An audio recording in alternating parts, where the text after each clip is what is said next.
নমস্কার, সবাই কেমন আছেন? আশা করি সবাই ভালো আছেন। আজ আমরা যাচ্ছি অন্য একটি জায়গায়। আর রাস্তার যে পরিস্থিতি, আমি ভাবছি যে এই রাস্তাগুলো কবে ঠিক হবে? কেননা সামনে ইলেকশন চলে আসছে। আমি একটা ব্যাপার বুঝতে পারছি না যে রাস্তাগুলো যদি খারাপ থাকে সেটা চলে, কিন্তু সেই ইলেকশন আসার আগেই রাস্তাগুলো কেন ঠিক হয়ে যায়? রাস্তার অবস্থা খুব খারাপ ছিল, আর যার জন্য রাস্তার মধ্যে প্রচুর ধুলো উড়ছিল। একদম কিছু দেখা যাচ্ছিল না, সম্পূর্ণ অন্ধকার ধুলার মধ্যে।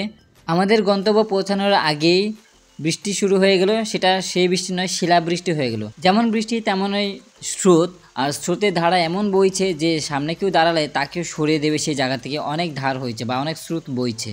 আমি যে জায়গায় দাঁড়িয়ে আছি বা যে চালের নিচে দাঁড়িয়ে আছি, সেই চাল দিয়েও বৃষ্টি পড়ছিল। সেই চালের মধ্যে থাকা অসম্ভব হয়েছিল।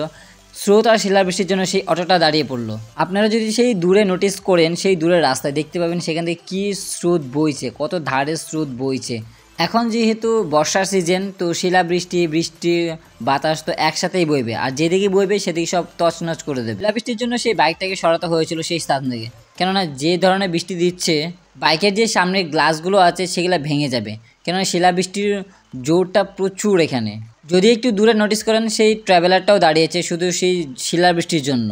আবার তার অপোজিট সাইডে সেই অটোটা দাঁড়িয়ে আছে, তার মধ্যে পিছে ট্রাক আছে, তার পিছনেও ট্রাক, তার পিছনে আরেকটা ছোট অটো, তারপর সে এল্টো গাড়ি।